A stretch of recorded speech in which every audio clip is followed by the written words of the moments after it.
Senhoras e senhores, bom dia. Sejam bem-vindos à teleconferência da Vivo para anunciar os resultados do terceiro trimestre de 2024. A conferência está sendo gravada e o replay estará disponível no site da empresa no endereço ri.telefonica.com.br, onde a apresentação também estará disponível para download.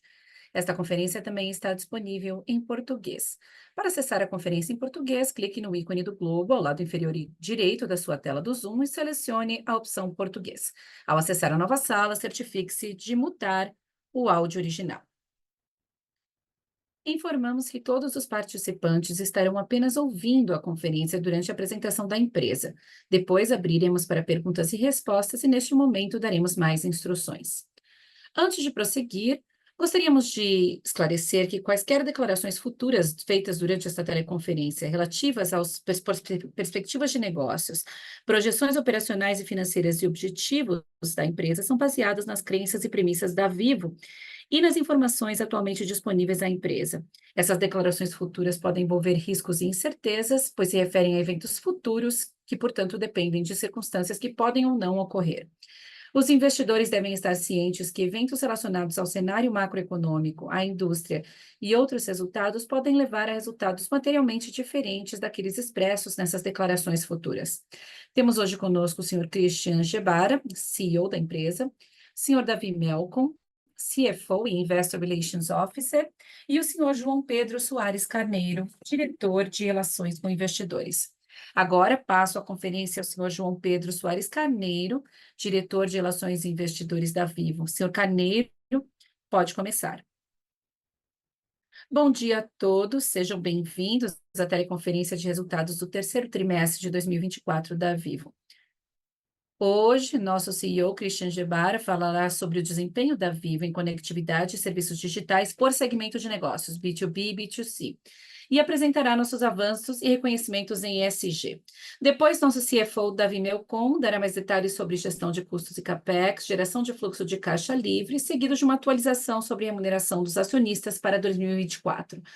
Passo a palavra agora ao Christian. Obrigado, João. Bom dia a todos e obrigado a todos por sua presença em nossa videoconferência. É com grande prazer que eu apresento os resultados para o terceiro trimestre de 2024. Este período foi marcado por um desempenho robusto, com todas as principais linhas registrando crescimento real, uma tendência que veio para ficar. Nossa posição de liderança no mercado permanece inabalada, refletindo a confiança que nossos clientes depositam em nossos serviços de alta qualidade, bem como na eficácia de nossas estratégias comerciais. No pós-pago, a nossa base de clientes aumentou 7,6%, demonstrando nossa capacidade de aumentar as vendas de nossos produtos móveis e, ao mesmo tempo, capturar novos clientes. Em fibra, nossos domicílios conectados com FTTH cresceram 12,5% neste trimestre. As receitas totais aumentaram 7,1%, principalmente devido às receitas de serviços móveis, que cresceram 8,8% neste trimestre. As vendas robustas, juntamente com os custos enxutos, resultaram em um forte EBITDA que aumentou 7,4% ano contra ano neste trimestre, um crescimento maior do que dos trimestres anteriores. Mantendo nosso CAPEX praticamente estável, conseguimos atingir 10 bilhões de reais em fluxo de caixa operacional desde o início do ano, com um crescimento de 2 dígitos, 12%, expandindo nossa margem para 24,2% das receitas, acumulando 7,1 bilhões de reais em fluxo de caixa livre neste período. Da mesma forma, o nosso lucro líquido, ano contra ano, year to date, apresentou um aumento de 2 dígitos, 10,4% ano contra ano, um resultado que será totalmente distribuído aos nossos acionistas.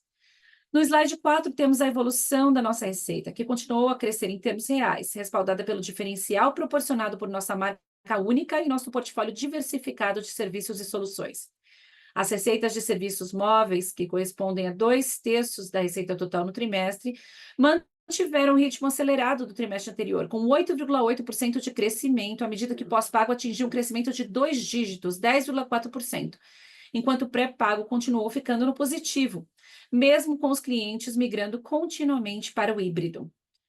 O desempenho positivo dos nossos serviços fixos foi mais uma vez impulsionado pela expansão de fibra das receitas de dados, TIC e serviços digitais, já que ambas as linhas juntas já representam 73% do resultado deste segmento.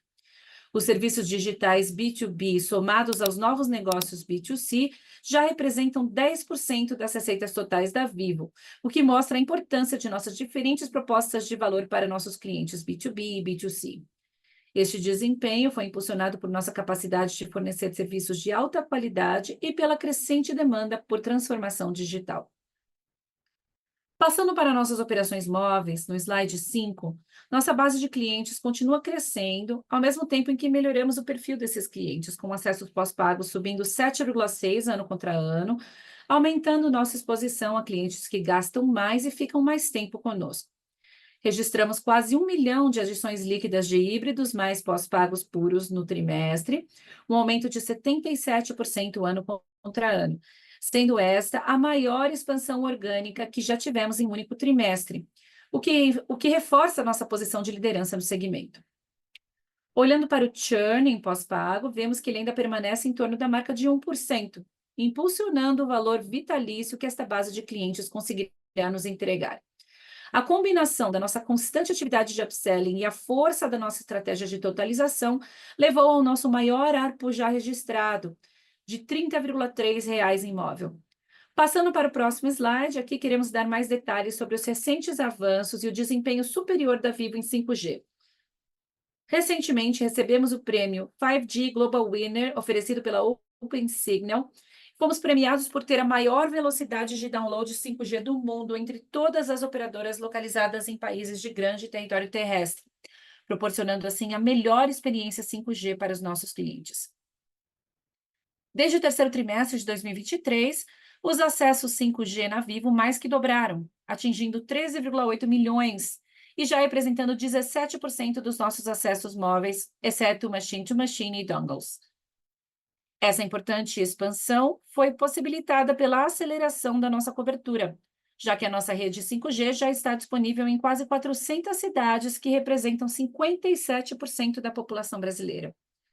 Como resultado, nosso market share continua aumentando, aproximando-se de 40% de todos os acessos 5G do país, refletindo a preferência dos clientes de se conectarem pela Vivo, pois se sentem empoderados por nossa inovação.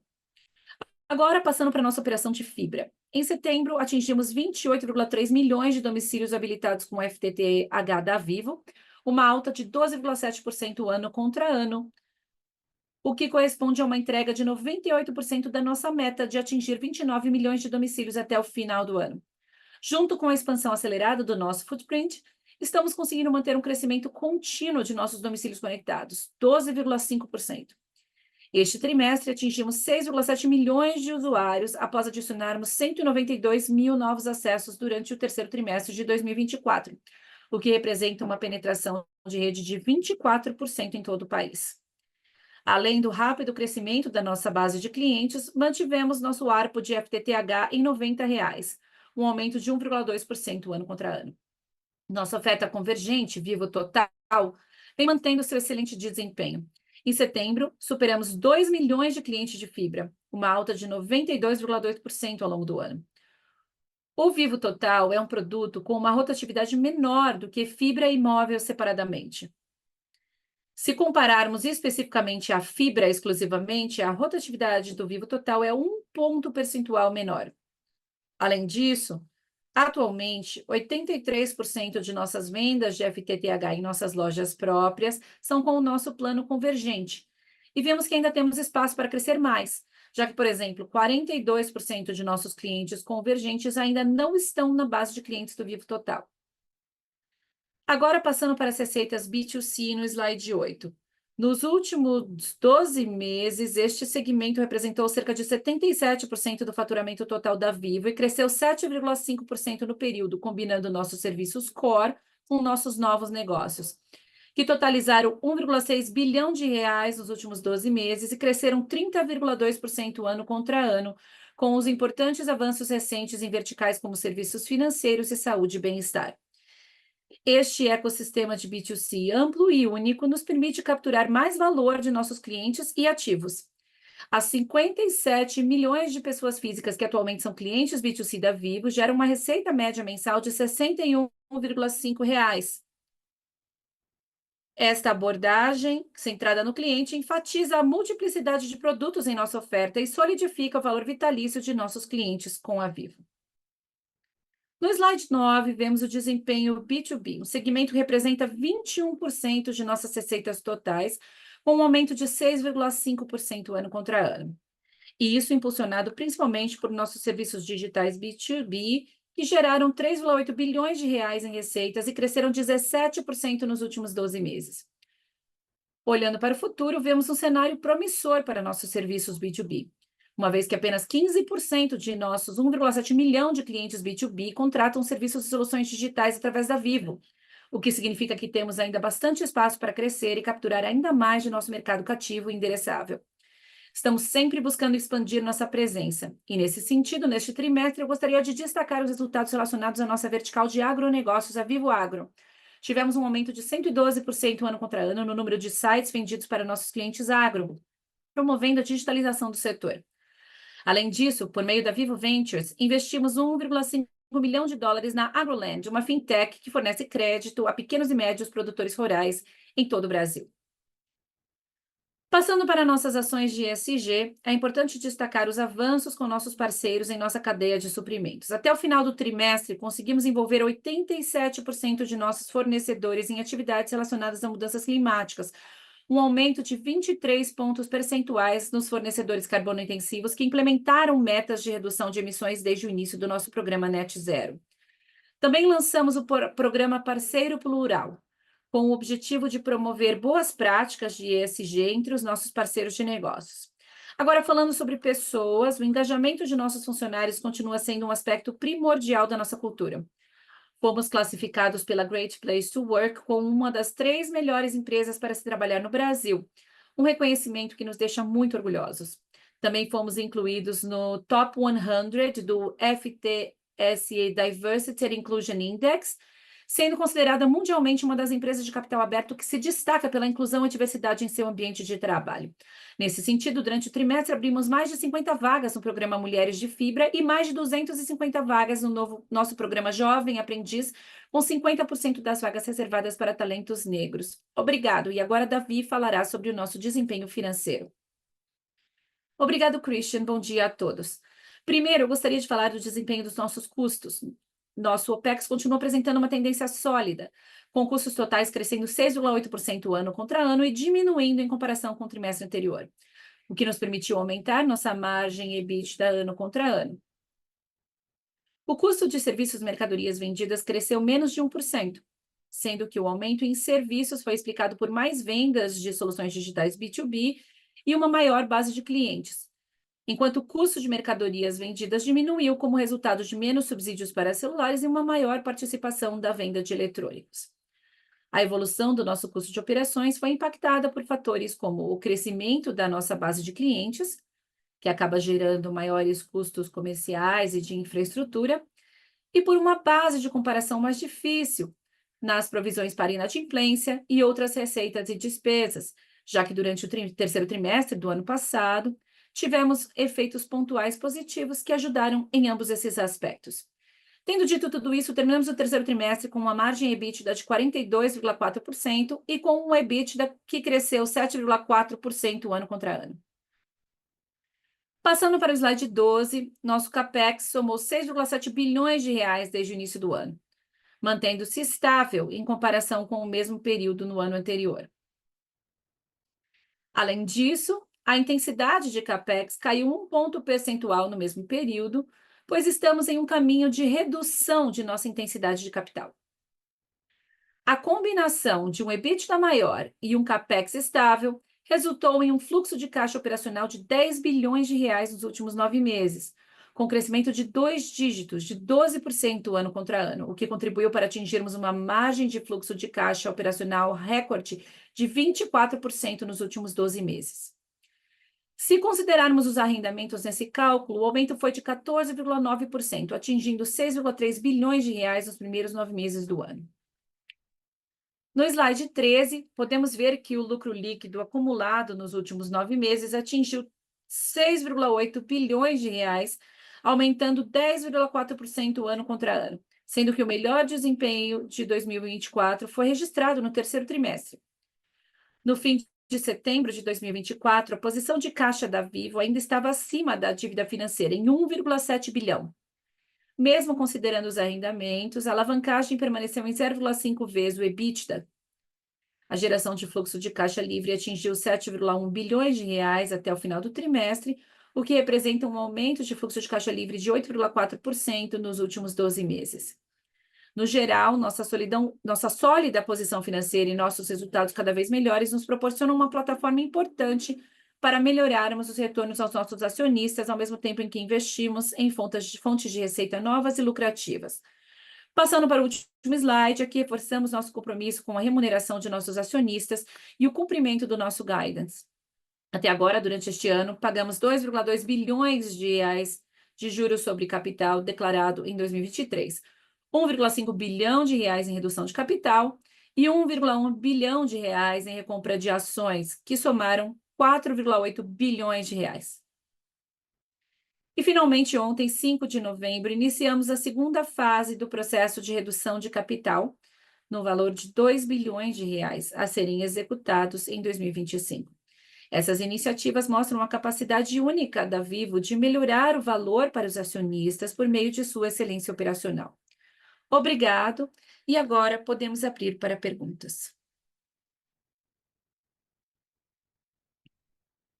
Vamos agora iniciar a sessão de perguntas e respostas para investidores e analistas. Para fazer uma pergunta, por favor, clique em levantar a mão.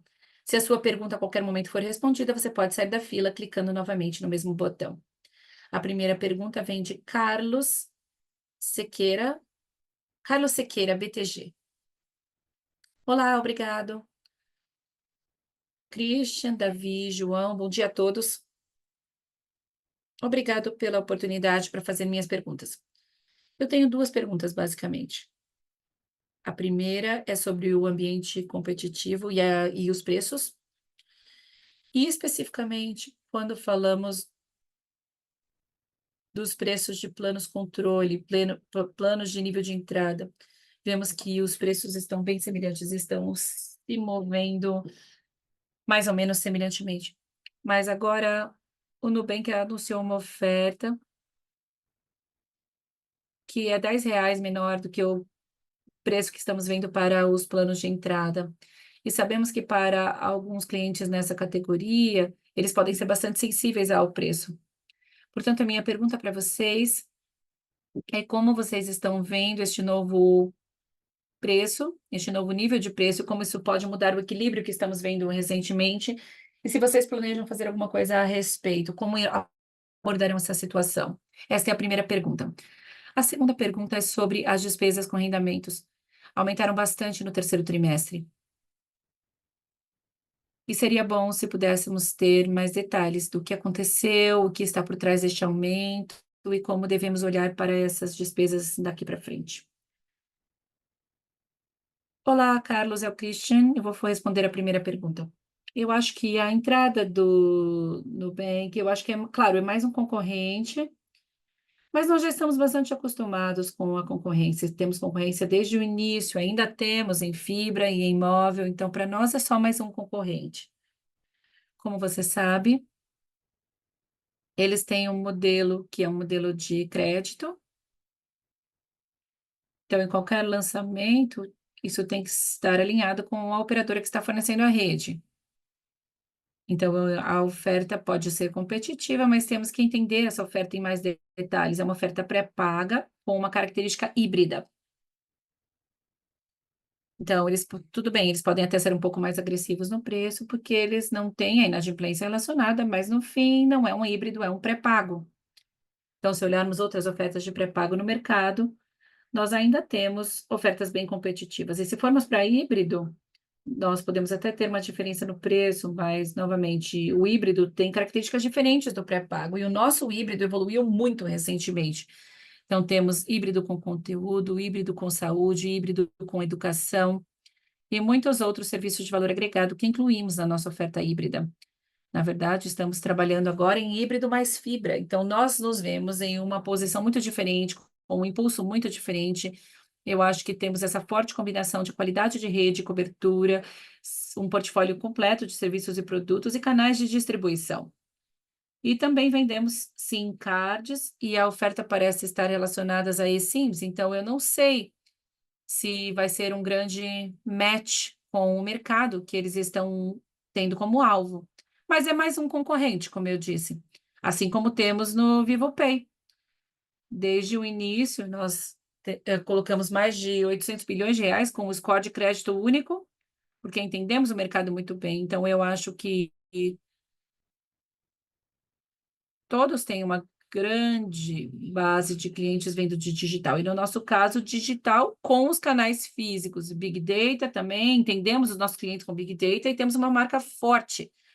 E queremos explorar outros negócios além do nosso core. Portanto, é um movimento natural do mercado e estamos muito confiantes de que temos tudo o que precisamos para sermos tão competitivos quanto já fomos nos últimos trimestres.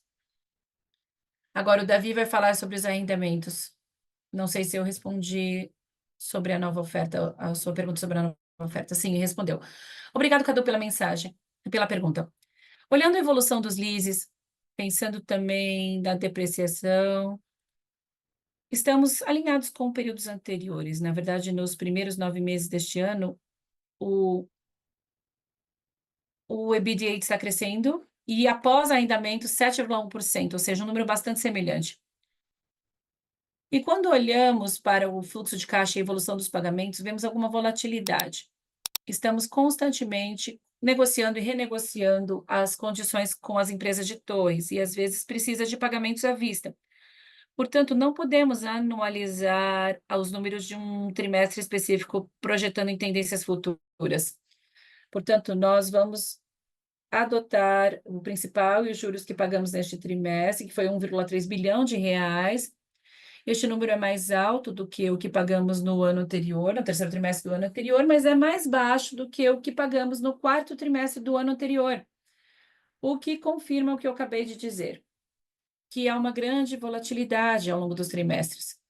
Também é importante mencionar que o cash flow operacional após os arrendamentos é bem forte. Nos primeiros 9 meses do ano, mesmo considerando esses pagamentos, estamos com um aumento de 14,9% ano contra ano. E também estamos acelerando a cobertura 5G, como já apresentamos hoje. Já temos cobertura de 57% da população brasileira. E há iniciativas sendo implementadas, iniciativas específicas para reduzir o custo relacionado ao arrendamento das torres, que poderia trazer benefícios para as tendências no futuro. Perfeito, Davi, obrigado. Obrigado, Christian, Davi, João e a equipe. Obrigado, Cadu. A próxima pergunta é de Luca Brendim, Bank of America. Pode abrir seu microfone. Olá, bom dia a todos. Obrigada por responderem as minhas perguntas. Parabéns pelos resultados. Temos duas perguntas sobre o crescimento da receita de serviços móveis. Vocês estão expandindo 9% ano contra ano nos últimos trimestres. Queria entender quão sustentável é este aumento e, olhando a divisão, primeiro para preços, como vocês estão pensando nos preços em 2025? Vocês vão continuar acima da inflação? Qual será a sua estratégia de preços? A segunda pergunta, nós também estamos vendo tendências positivas na expansão de base de usuários e a migração de pré-pago para pós-pago. Essas são tendências também que devem continuar num ritmo semelhante daqui para frente? Ou será que veremos alguma mudança nisso no futuro? Obrigada. Luca, eu acho que você mesmo respondeu, é sustentável, porque estamos melhorando o mesmo número nos últimos trimestres, e então eu não sei quantos trimestres nós precisamos melhorar para provar que é um crescimento sustentável. Então, que esse crescimento está vindo da nossa estratégia em todos os segmentos.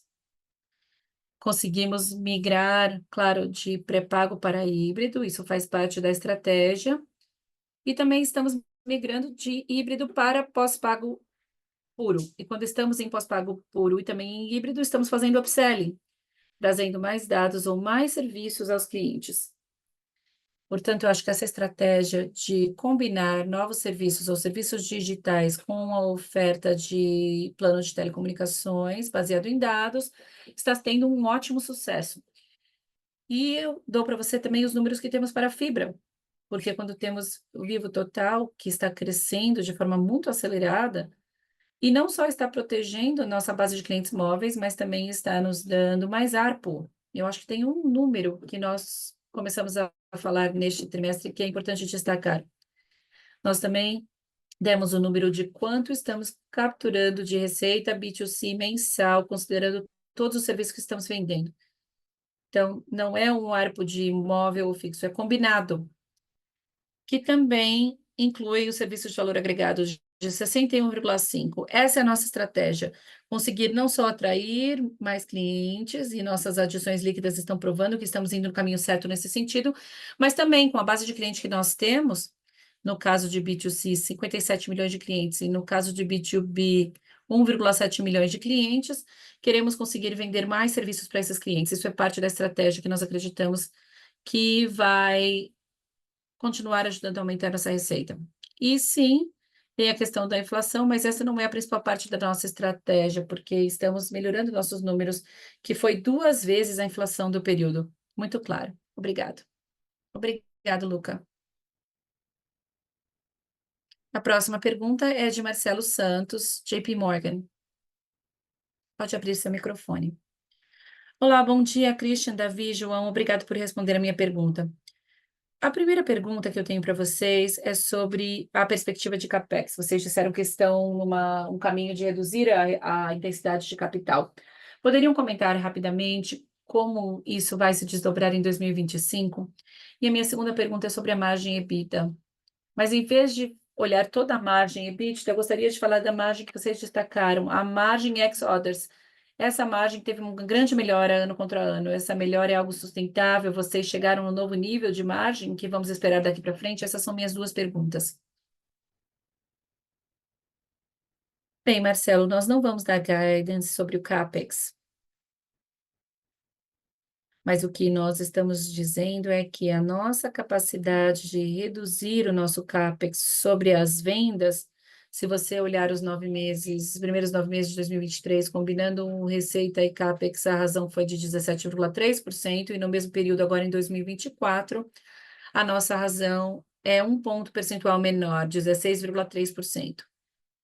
Então, aqui uma combinação da otimização da implementação do CapEx, mas também, mais importante do que isso, a capacidade de expandir as receitas. E estamos expandindo as receitas em todas as linhas tradicionais, mas o mais importante também, estamos expandindo nas linhas que chamamos novos negócios ou serviços digitais, que já representam quase 10% da nossa receita total e não usam CapEx.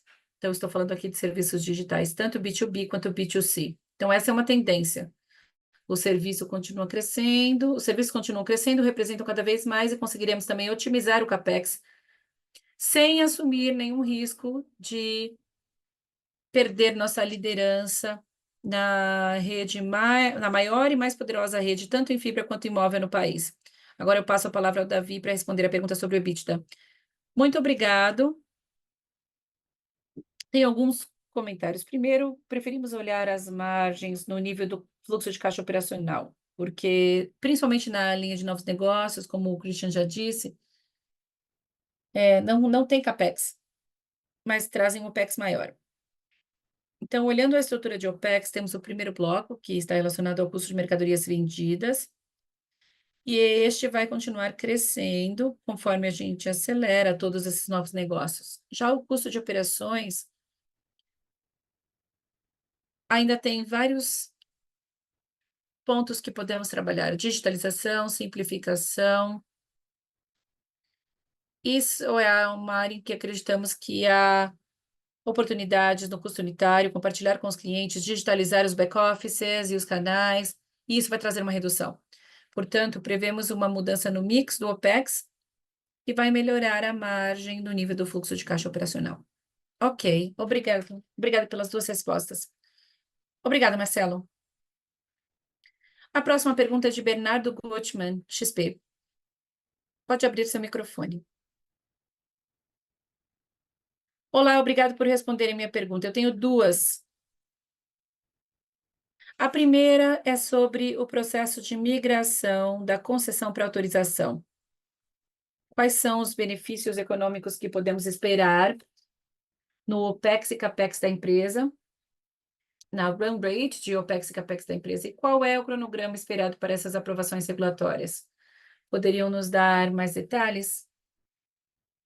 E a segunda pergunta é sobre a concorrência no segmento de fibra. Como está a concorrência nesta arena? Vocês têm alguma preocupação com o crescimento ou com sua habilidade de reajustar os preços? Obrigada. Bernardo, sobre a migração, como vocês sabem,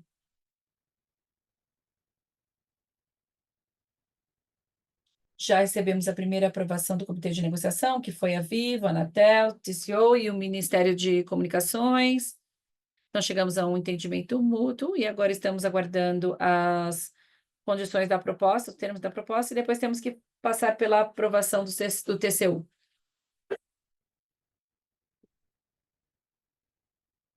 Nós já temos uma proposta que está sendo analisada pelo Ministério, pelo ministro Jonathan de Jesus. Inicialmente, ele tinha 30 dias para preparar o relatório. Ele pediu mais 30 dias, então agora estamos nessa prorrogação de 30 dias. E 2 semanas atrás, ou 10 dias atrás, ele pediu a opinião da AGU, e esperamos que a AGU, então, apresente um parecer para o Ministério nos próximos dias. Então, se tudo seguir os prazos corretos, esperamos que seja votado pelo Conselho do TCU até o meio de novembro. É isso que estamos esperando. Mas estamos somente explicando onde estamos. Estamos nessa prorrogação de 30 dias. Foram os 30 dias adicionais solicitados pelo ministro para nos dar sua análise e passar pela aprovação do Conselho. Não falamos ainda sobre os benefícios para a empresa, mas nós temos certeza que vamos conseguir otimizar os custos e investimentos, mas nós preferimos primeiro aguardar a aprovação para poder dar mais detalhes para vocês dos impactos que nós prevemos com essa mudança. Sobre a sua segunda pergunta sobre fibra, eu não sei especificamente, mas nós temos muita confiança na nossa estratégia. Estamos expandindo nosso footprint, como eu disse antes. Chegamos a 28,3 milhões de domicílios habilitados, queremos chegar a 29 até o fim do ano.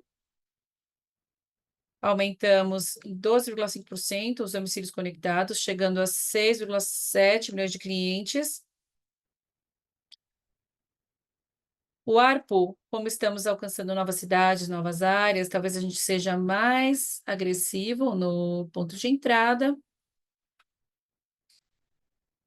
mas continua aumentando o ARPU, 1,2% comparado com o ano passado. E aqui temos a combinação da nossa oferta convergente, nível total, que às vezes também pode ter um impacto com um pequeno desconto.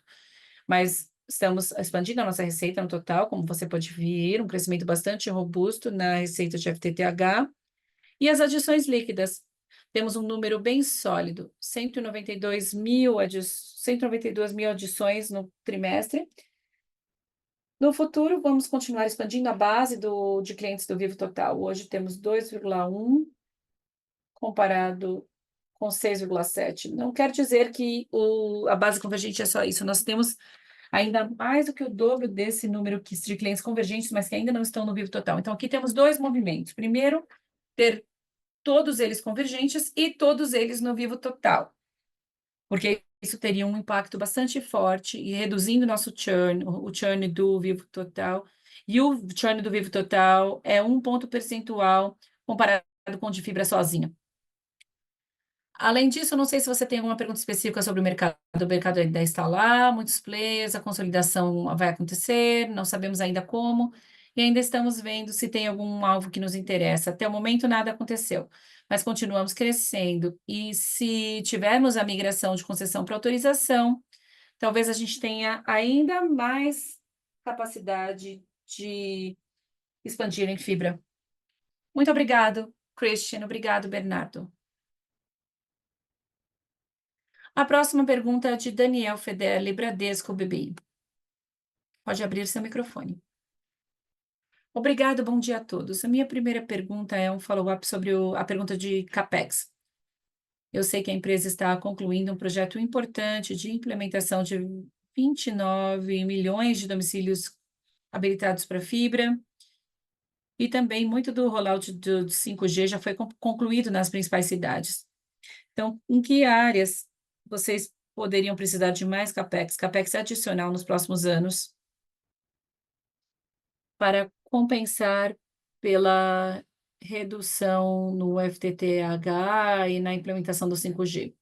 E a segunda pergunta é se vocês veem alguma razão para não distribuir 100% do seu fluxo de caixa livre para os acionistas, se vocês veem algum desembolso potencial no futuro. Obrigada. Obrigado, Daniel, pela pergunta. Nosso guidance para os próximos 3 anos, 24, 25, 26, é de 100% ou mais do lucro líquido. É isso que eu posso dizer por enquanto. Acabamos de anunciar mais 2 bilhões de redução de capital, que eu acho que é uma ótima notícia, se for aprovado. Então, até julho do ano que vem, vamos conseguir pagar, e eu acho que essa é uma ótima notícia. Mas, fora isso, eu não posso compartilhar nada sobre as nossas ambições. Estrategicamente, talvez a gente tenha também outras opções de uso do fluxo de caixa livre, mas não posso compartilhar com você. E em relação ao capex, não sei se eu entendi direito a pergunta, mas sim, nós temos 29 milhões como meta, e não quer dizer que vamos parar depois disso. Talvez a gente faça mais do que isso. Talvez a gente implemente mais fibra ainda. Aqui temos alternativas. Uma alternativa é o crescimento orgânico, o uso da rede de fibra, outra e também M&As.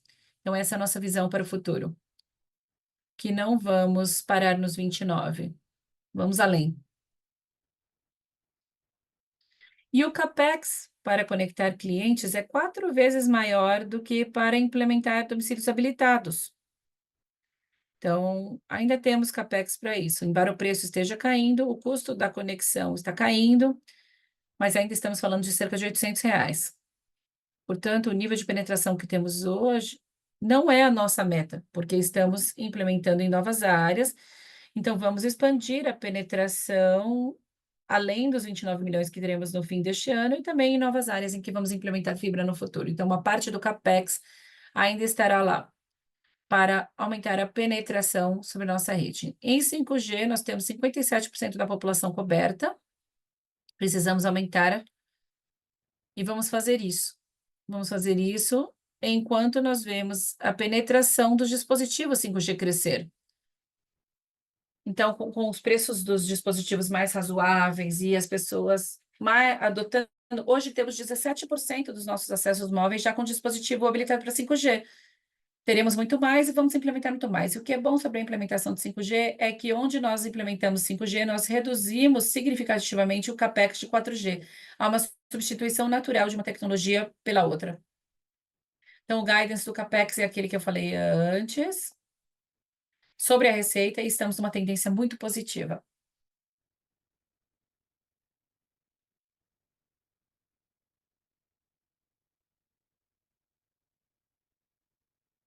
Não sei se respondi sua pergunta, Daniel.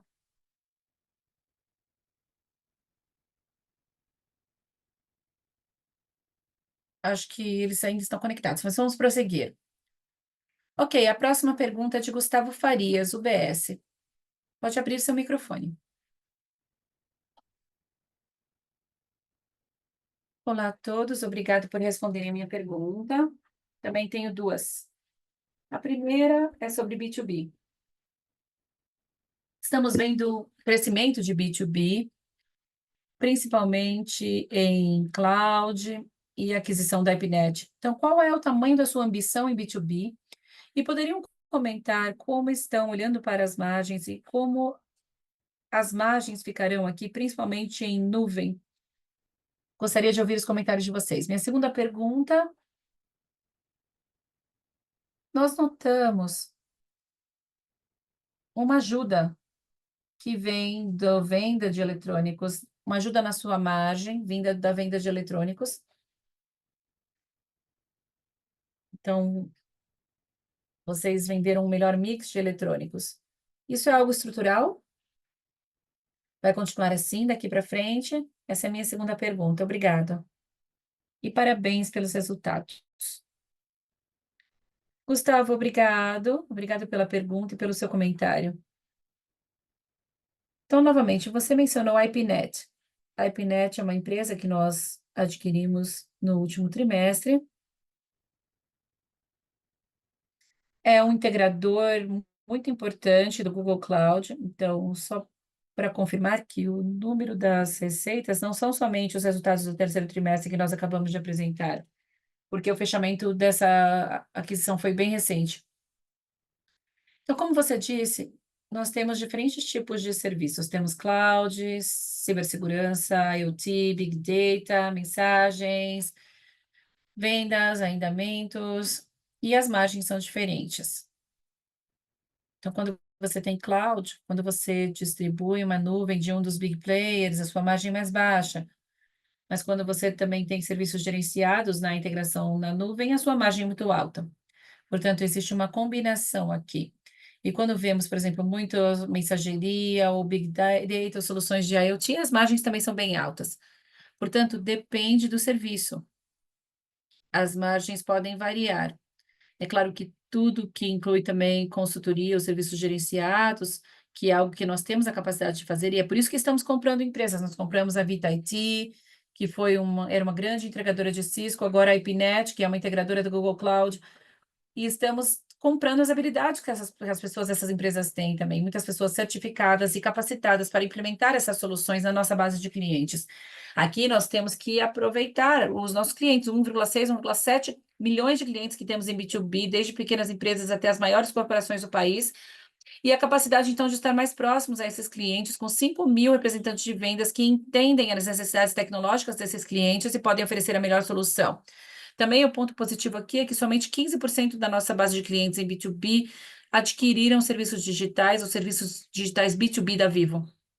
Portanto, nós vemos uma excelente oportunidade de vender ainda mais, principalmente se formos do meio para baixo da pirâmide da nossa base de clientes.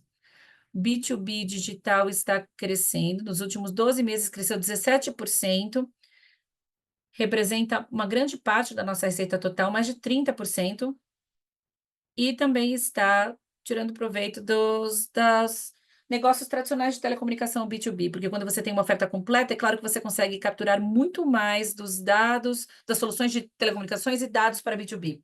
Então, todas essas áreas estão crescendo e estamos muito otimistas de que isso vai contribuir não apenas para a fidelidade dos clientes, mas também para aumentar nossas receitas. Acho que respondi a sua pergunta. Sim, obrigado, Christian. Obrigado. Davi, você responde a segunda? Gustavo, obrigado pela pergunta. A evolução do custo de mercadorias vendidas foi impactada principalmente por dois fatores. Primeiro, a redução dos subsídios, e o segundo é a relevância mais alta da venda de eletrônicos que tivemos no nosso P&L. Então, na apresentação, vocês viram que eletrônicos, nos últimos 12 meses, nós vendemos 388 milhões, um aumento de 37% ano contra ano. Esses eletrônicos têm uma margem mais alta do que os handsets. Então, se continuar como está hoje, com a baixa dos subsídios e a aceleração da venda de eletrônicos de consumo, nós prevemos que também vamos continuar mantendo a tendência de margem que você mencionou. Sim, eletrônico de consumo, ele quer dizer tudo que não é smartphones. Então, nós vendemos muitos desses tipos de dispositivos que não são smartphones. Nós temos até a nossa própria marca de acessórios e artigos essenciais, que está indo muito bem, as margens são muito mais altas, como o Davi acabou de dizer. E claro que pode haver uma certa sazonalidade. Não vamos ver todo trimestre a mesma tendência, mas no médio prazo, essa deve ser a ambição. Obrigado. Obrigado. A próxima pergunta é de Gabriel Gussan, do Citi. Pode abrir seu microfone agora.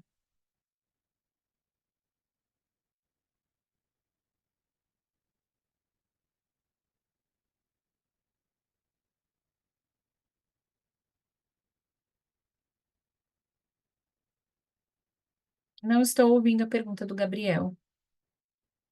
Sim, eu acho que ele está com problemas. Vamos passar para Vitor. A próxima pergunta é de Vitor Tomita, de Goldman Sachs. Olá, bom dia, obrigada por responderem.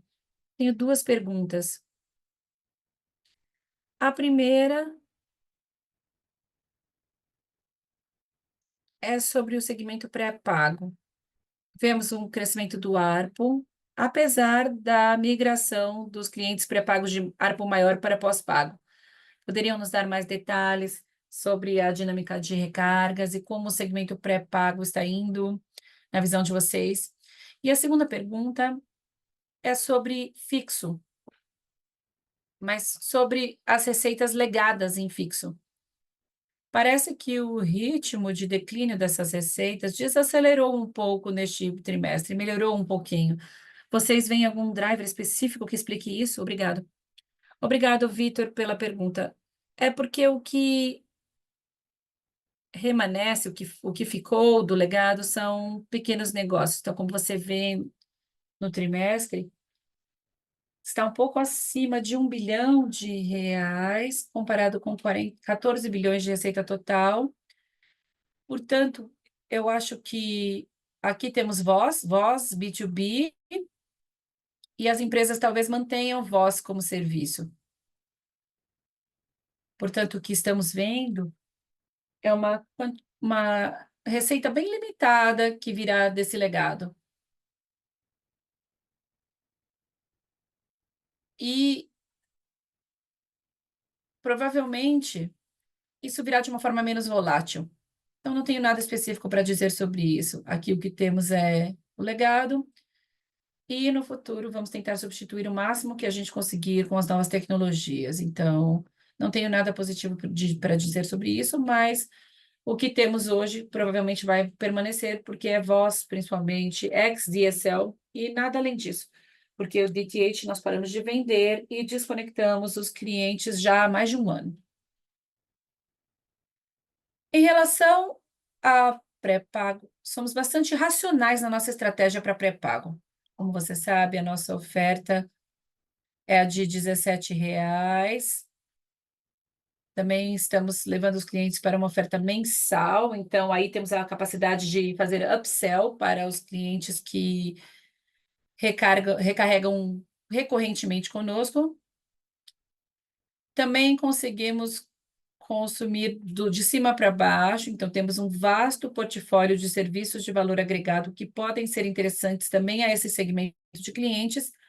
E também a nossa habilidade e a estratégia da Vivo é muito poderosa, não só para recarga, mas também migrar clientes, não só para híbrido, mas também para tarifas mensais, e também a capacidade de vender serviços de valor agregado que aceleram o consumo e que contribuem de uma forma positiva para a nossa receita de pré-pago. É isso que acreditamos que devemos fazer em pré-pago para que a gente tenha essa diferenciação e também para no futuro a gente poder migrar esses clientes para híbrido.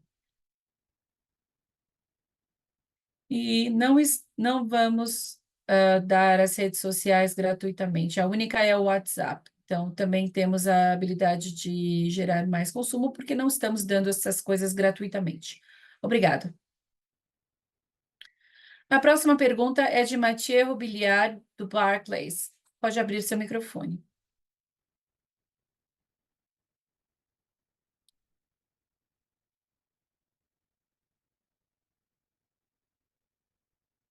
Senhor Mathieu, pode abrir seu microfone.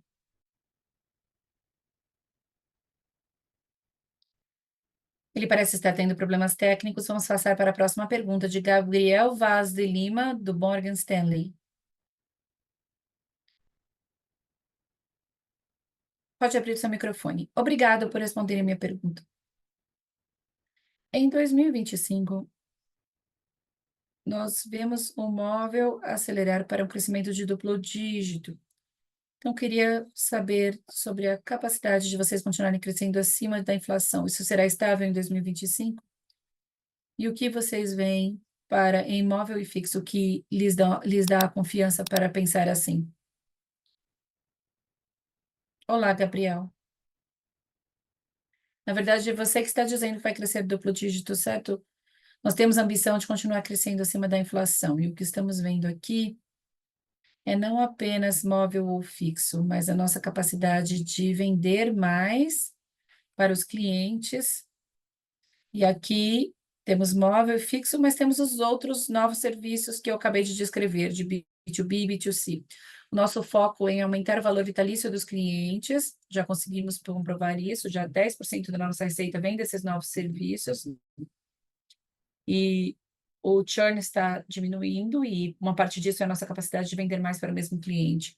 Vamos continuar fazendo isso, vamos continuar segmentando a base de clientes da forma correta para oferecer a oferta correta para os clientes corretos. Então, temos muita confiança na nossa capacidade de continuar crescendo e expandindo a nossa receita. Não vamos dar guidance, como eu já disse, mas estamos confiantes na nossa capacidade de aumentar nossa receita, o EBITDA e também a receita sobre as vendas, como eu disse antes. É isso que posso compartilhar com vocês agora. Estamos muito otimistas sobre o futuro e, como eu disse antes, estamos provando recorrentemente a mesma tese e o mesmo argumento nos últimos trimestres. Então, eu acredito que já está claro para todos e vai ficar cada vez mais claro que estamos na direção correta e que vamos continuar no caminho certo. Muito obrigada.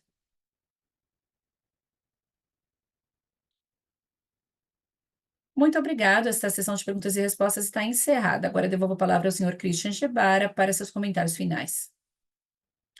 Obrigado a todos por participarem da nossa teleconferência do terceiro trimestre. Como vocês puderam ver, os nossos números foram muito consistentes e muito sólidos em todas as dimensões. O crescimento está claro, tanto de receita, quanto EBITDA, quanto fluxo de caixa operacional, fluxo de caixa livre e também no nosso lucro líquido. Continuaremos trabalhando com base em tudo que eu disse na última pergunta. Queremos crescer acima da inflação e queremos otimizar a alocação do nosso CAPEX. E considerando tudo isso, nós somos líderes. Nós somos a empresa que tem um portfólio completo de serviços e vamos continuar trabalhando para maximizar a penetração dos serviços nessa grande base de clientes que nós temos, aproveitando todos os ativos, a nossa marca, os nossos canais e a nossa capacidade de proporcionar uma experiência de cliente melhor e superior. Se vocês tiverem qualquer outra pergunta sobre qualquer assunto relacionado ao terceiro trimestre, nossa equipe estará à sua disposição. Enviem suas perguntas. Muito obrigada a todos e espero vê-los novamente em breve no nosso próximo call. Obrigado. A teleconferência da Vivo está agora encerrada. Obrigado pela participação de todos e tenham um ótimo resto do dia.